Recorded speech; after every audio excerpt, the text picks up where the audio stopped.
Hare Krishna everyone, it's the old school monk here, back at these antics once more, and I hope you're having a great day, and I find you in good health, with a smile on your face. I'm currently sat in the shed, my small shed. If you listened to my last lecture, if you listened to the last video, then you remember that I'm currently residing in a little shed and trying to live a more minimalistic lifestyle. If you never listened to one of my videos before, then I welcome you, and maybe I can give you some context. I'm 32 years old. 2 years ago, I left a monastery. I was living as a monk, a Hare Krishna monk for 5 years, from the age of 25 to 30. And during that time, I spent a good portion of my day studying Sanskrit literature, Vedic literature. It's called Vedanta. Veda means knowledge and Anta means end. So we were studying the end of knowledge, or you could see it like the end game of life. And during that process, I guess the conclusion that we drew was that the purpose of life is to understand that you're not the physical body that you exist in. You're actually a spiritual being, a spiritual soul, and you're part of something much greater than just you. You're part of a network of spirit souls that exist within a universe which was created by the Supreme Personality of Godhead. And if you follow the trail all the way back, the best name you can have for that Supreme Personality of Godhead is KRISHNA, which means the all-attractive one. So the summary of Vedanta, in other words, the conclusion of the end of knowledge, is that Krishnastu Bhagavan Swayam, which means that Krishna is the Bhagavan Swayam. He's the source of everything, the source of all divinity, and he's the source of you individually. And a commonly stated kind of misconception about Vedanta, or the end of knowledge, is that we are all God, and that we're God that's covered by illusion. But the kind of flaw with that logic is that if we were God and we were covered by illusion, then it would mean that illusion is more powerful than God, which goes against the definition of God as being the most powerful being, the most powerful force. So they say that Maya covers God. Maya means illusion. So that line of philosophy is called Mayavad philosophy. But this is philosophical, and it might not apply to you today, because today you're probably on YouTube watching videos that are on the topic of Runescape, which is a fantastic video game that was created in the early 2000s by the two brothers, Andrew Gower and Paul Gower, down in Cambridge. And I guess the beautiful aspect of that game, Runescape, is that it shares so many similarities. It's almost like a microcosm of the greater reality that we exist in. And one of the ways in which it does that is the effort that we put into playing the game results in a certain output. And life can be a bit like that.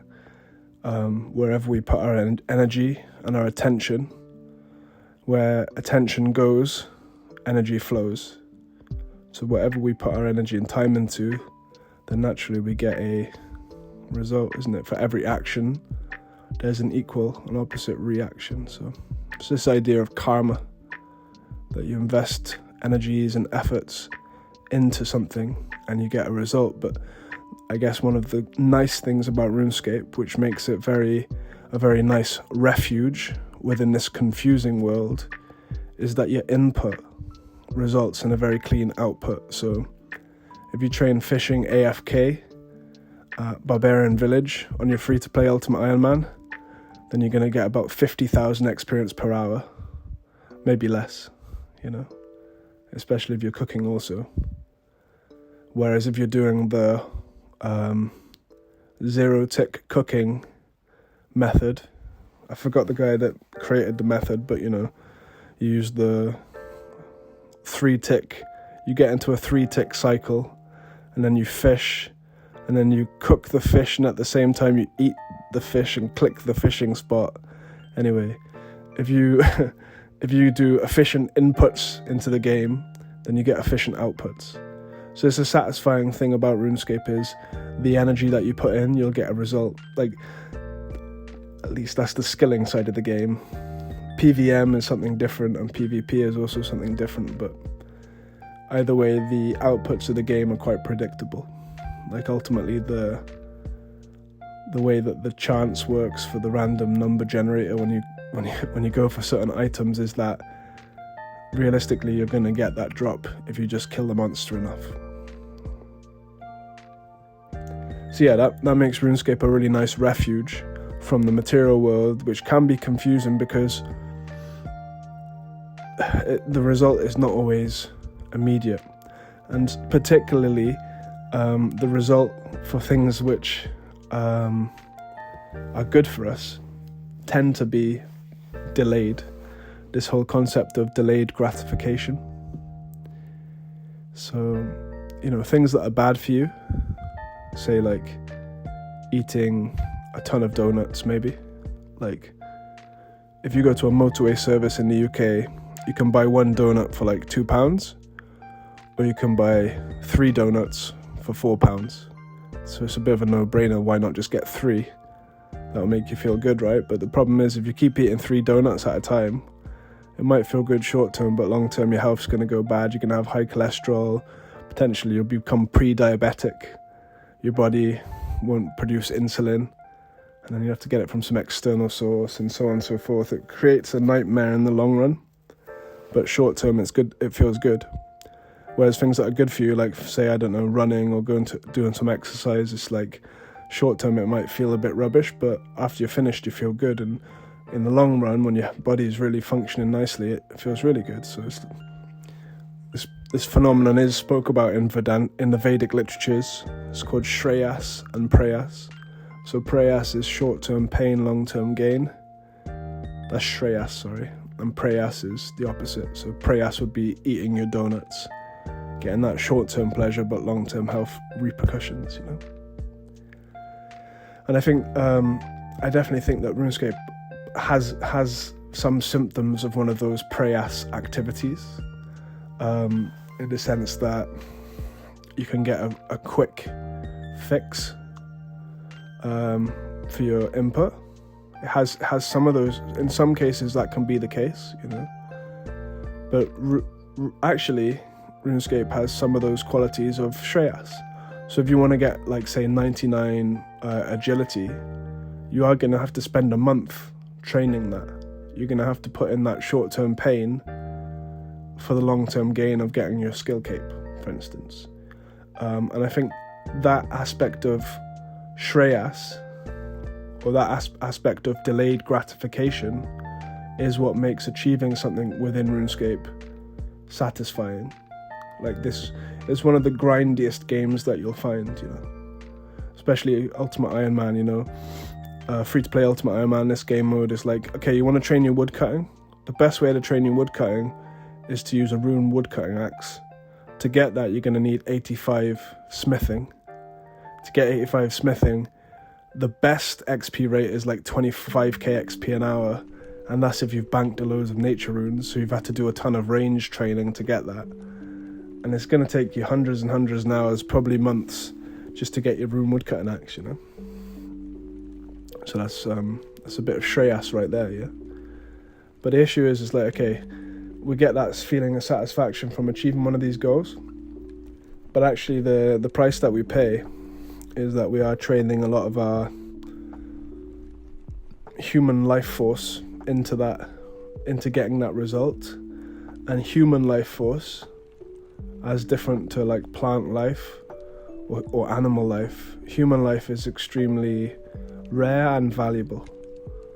And the reason that human life is valuable is because we have this capacity to question life and this capacity to understand philosophy and to examine our lives. Whereas souls which are embodied within less intelligent bodies, say like a mouse, they're not so capable of contemplating higher things, you know. So that's the issue, is okay, we invest a lot of our energy and our time into experiencing these types of gratification which also a mouse can't get. Like, I've never seen a mouse get a skill to level 99. Maybe it has happened. Maybe someone's trained a mouse to train cooking and cook trouts all the way to 99 cooking, but I highly doubt that that's happened, you know. So that's what I'm saying. We got the human form of life, so we're able to access these higher forms of pleasure and satisfaction. But is it really a valuable use of our time? Maybe not. But we can't be so harsh on ourselves. At the end of the day, the reason that I play RuneScape is because it helps me to deal with my difficulties in this world. And in doing, I'm saying that it takes my attention away from my potential shortcomings in the, I guess you could say real world, but I'm saying like the world outside of Gillinor, the world outside of RuneScape. Playing this game helps me to take my attention away from that and put my attention into a place where I am actually working towards goals and getting minute senses of satisfaction from achieving those goals, yeah. But I think that's where it falls into that preyas category, is because, okay, short term, I feel a sense of satisfaction because I'm able to work towards something on RuneScape, whereas in real life, the path is a lot less clear. It's not like, okay, I need to get that rune woodcutting axe, so let's try and train smithing. In real life, it's like, wait a sec, what am I supposed to be doing? Like, what is the right job for me? Like, maybe I should be a massage therapist. Maybe I should be a tattoo artist. Maybe I should somehow become a YouTube street video maker professional. Maybe I should work for the temple. Maybe I should work for Screwfix, or I should become a builder or a carpenter or a plumber, or, you know, all of this kind of uncertainty. Whereas if I log on to RuneScape, it's, yeah, I'm training my smithing. There's a tremendous amount of peace in knowing what I'm doing.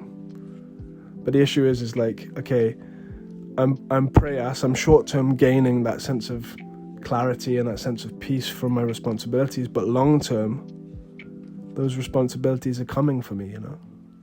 Like, we have tests in life that we have to rise to, and we can't keep putting them off forever, because eventually it's going to hurt us. We can keep putting them off forever, but it's going to be like the diabetes to your donut, you know.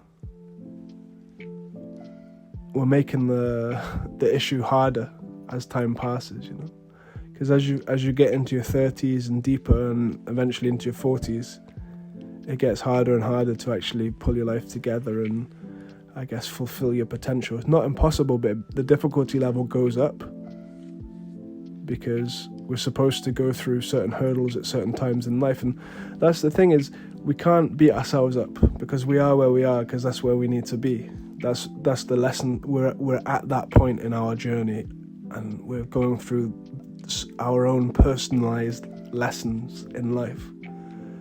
And comparison is the thief of joy, because some people, they do have their, I guess, excuse my French, they have their shit together early. Like, they know, okay, no, my path in life is I want to be a plumber. And at 16, they do their apprenticeship. By 18, they're working on building sites. By the time they're 30, they're a very experienced tradesman that works for themselves and, you know, fully understands their trade. And that's amazing. Like, part of me definitely envies that position. Like, I would love to have that kind of understanding of my duty and my dharma, but I guess, alas, unfortunately, I don't.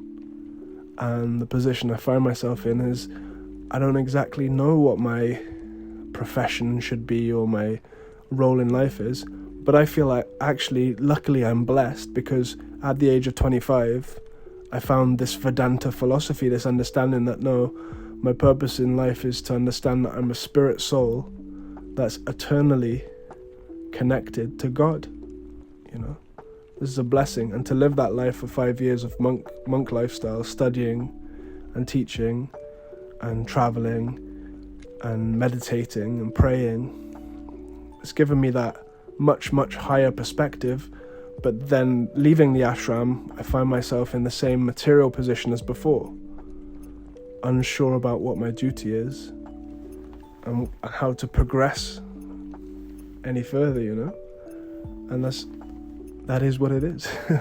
That's where I find myself, and that's my battle, you know. We all have a battle. We all have to kind of do our thing, and that's the thing is, Krishna says, Vyavasayat Makabuddhira Kiha Kurunandana. He says that those on a transcendental path are single-pointed in vision. Their aim is one. But the intelligence of those who are irresolute, or the intelligence of those who aren't single-pointed, is many-branched. And that's the thing, I think, is a lot of times we get this analysis paralysis and this sankalpa vikalpa, which means maybe this, maybe that, maybe this, maybe that. There's a symptom of the mind is to be indecisive, accept and reject. Today I want to be a plasterer, tomorrow I want to be a plumber. No, I should never have tried to be a plasterer. Actually, I love art and I should be a tattooer. No, I don't really want to do tattooing because it hurts people. And so on and so forth. Accept, reject, accept, reject, accept, reject. Whereas really that guy that I envy, quote unquote, or that plumber that learnt his trade, he wasn't plagued with this indecisiveness, you know. He just chose it and went for it. You know, like, I like this, I actually am quite attracted to this particular thing. I'm just going to work at it and do whatever it takes to do that. And I think that's something that I'm getting to the conclusion is, okay, for the past 2 years since leaving the ashram, I haven't decided to do anything. And I've noticed that I've just spent 2 years distracting myself, and honestly, like, probably played a lot of Runescape, much more than I would have thought I would have when I was a monk. I was like, oh no, that's kind of out of my system at this point. But no, now I find myself in a position where I have to stand up materially. Instead of standing up materially, I'll sit down materially and start playing Runescape. And that is what it is, you know, that's where I'm at. But actually, one thing that I have done in terms of like a physical change to my environment, because I've identified this as being a problem, you know, sitting down and just trading a day into playing RuneScape because responsibility feels too difficult today, is that I've moved my computer. So now my computer is somewhere up high, and to play it, I've got to stand up and crank my neck, and it's not a comfortable seating position at a desk, you know. I've literally physically changed where my computer is. And yeah, so far so good. It's kind of reduced my desire to just trade the day into the game. And that's the thing, is our environment is definitely shaped around our habits. And if we want to reshape our habits, sometimes we have to reshape our environment. So, for instance, say you like watching Netflix, and when you get in from work, your habit or your ritual is you go to the fridge, you get your can of Diet Coke and your snack, and then you walk over to your sofa and you sit down, and your remote control is right next to the sofa, and you switch the TV on, and then you get stuck into your Netflix series and you trade 5 hours of your life to watching Netflix. Well, that's a ritual, and eventually your sofa and the TV and the way that everything is set up is molded around that ritual. And, you know, you don't even think. You just go, you finish work, go and get your Diet Coke and your snack, sit down, click the TV on, trade life away. So one way that you can break the cycle is to change the environment. You know, If you use your intelligence, step back from the situation and say, no, this is a bit of preyas going on. This is not delayed gratification. This is short-term pleasure, but long-term it's causing me suffering. If you're lucky enough to have that vision, then you might think, actually, no, I'm gonna redesign my living room so that my sofa is in a completely different position, my TV's in a different position, and I'm gonna move the fridge. And like that act of moving the physical objects which are connected to the rituals that we go through will be enough to allow your intelligence to break in at the right time. So you get in from work, you go to the fridge, oh wait, the fridge isn't there. Oh yeah, I remember, I'm trying to break this habit. Okay, that's good. But then you get used to where the new fridge is, and you sit down and the TV's in an awkward position where it's not so comfortable for you to sit there and just, zone out. I guess you get what I'm saying though, is like, okay, our environments have been formed by the habits that we have, and if we change the environment, that can be a stepping stone to changing the habit. And that's the thing is, so I guess the takeaway from the conversation here today is that potentially you can sit down, switch off RuneScape, log out, switch off YouTube, even turn off your computer, put your phone somewhere else, and just sit with yourself and look at your life. Like, look at your days and think, am I trading my potential for some short-term pleasure? Like, are my habits serving my greater goal? And for you, the greater goal might not be to connect with God, but you have to understand that the purpose of our human form of life is to try to elevate our consciousness. And it's clear that some habits will elevate your consciousness. Usually things, like we said, that are delayed gratification.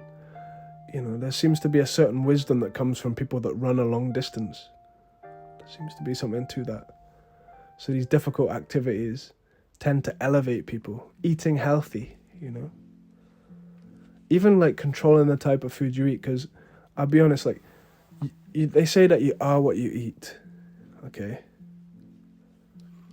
And if you think of like the quality of the food that you're eating, is it food that's cooked consciously? With real like connection to where that food has come from? Because believe it or not, every bit of vegetable comes from the ground, which is like earth, physical earth, with water from the sky. These different physical elements, and you've taken that beautiful offering of nature and you chop it and you prepare it in good consciousness, because you know that that's going to be really good for your body. And eating healthy is almost like an act of gratitude for being given such a wonderful body which functions in such a way. Are you cooking food and preparing it in that manner? Or are you just going to Taco Bell and getting a Crunch Wrap Supreme with unlimited Coca-Cola? How conscious are you? Is that just following impulse? And that's the thing, the monks, they really eat consciously and they're aware, because you are what you eat. If you're eating the flesh of animals that are slaughtered, those animals are scared when they die. And scared animals eat scared animals. You are what you eat. If you're eating that fear, that's going into your nervous system, You got to be really careful about eating meat, because that will affect your consciousness. Take religion out of it. You pay with your pounds, you pay with your dollars, you pay with whatever currency you have. And if you're paying for someone to slaughter these animals, which are essentially innocent, they're not looking to die that day, And you're doing that just to make your mouth feel good short term, because it is short term pleasure that you get from flesh. And I can't deny it. Before I was a monk, I used to eat meat all the time. The flavor's great, whatever. You're not going to get me to say that it doesn't taste good. But it's that short term taste pleasure long term you're causing the suffering of those animals. And anyway, I don't want to preach. I'm not a vegetarian preacher. I don't really care what you eat, but all I'm saying is let's be conscious of our life. Which are the habits that I'm doing which are short-term pleasurable but long-term hurting me? You know? And that's that. That's simple as that. It's an important message, and it's the reason I'm saying it is to you is because I'm actually saying it to me. Is like I'm trying to like break these habits myself. And I think by being conversational about it, by talking about it, by being open about, okay, yeah, these things are not serving me. How are you guys feeling about the same thing? You know, like really get in the comments, because that's the thing is, for me, this is a loving exchange. I'm sharing my mind with you, and in that way making myself vulnerable to you. Like I'm giving you something that's personal to me. You understand? Like, I'm struggling, guys. I'm struggling, and you guys must be struggling too. We must be in it together. There's a reason that I've algorithmically wiggled my way into your ears right now. Like, my sound vibration is going into your ears right now. It's no coincidence, let's put it that way. So if you are struggling with certain things, put them in the comments. Okay, let's talk about it. Let's share it, and let's not hate each other. Let's not be like judgmental. If you want to be judgmental in the comments, whatnot, criticize. Oh my God, he criticized meat eating. I hate him. He doesn't believe in evolution. I hate him. Write stuff in the comments, that's fine. It's going to help with the engagement, and I think that pushes the algorithm up anyway, so more people will see the video. And that's the problem with the internet, is the algorithm feeds on hatred, because people write comments of hatred. But if you enjoy the video, many videos I've watched where I've gotten genuine benefit out of it, and I haven't even liked the video, I haven't even engaged with it, you know. So just engage, reach out, speak to me. I'd love to speak back, because I'm keen to have this conversation, because I'm ready to change. I'm ready for change, and I want to change. And maybe if you want to change too, come with me, share this journey with me, because we are trying to elevate ourselves. We're trying to get out of this trap that we're trapped in. It's a nasty trap that I'm trapped in. You know, it's a nasty trap. And hopefully we can do it together. So if you got this far, type Christmas tree in the comments for engagement. Make sure you subscribe, and pray to Saradomin that you have a healthy rest of your week. And don't do anything that I wouldn't do, okay? I love you, bro. Hare Krishna.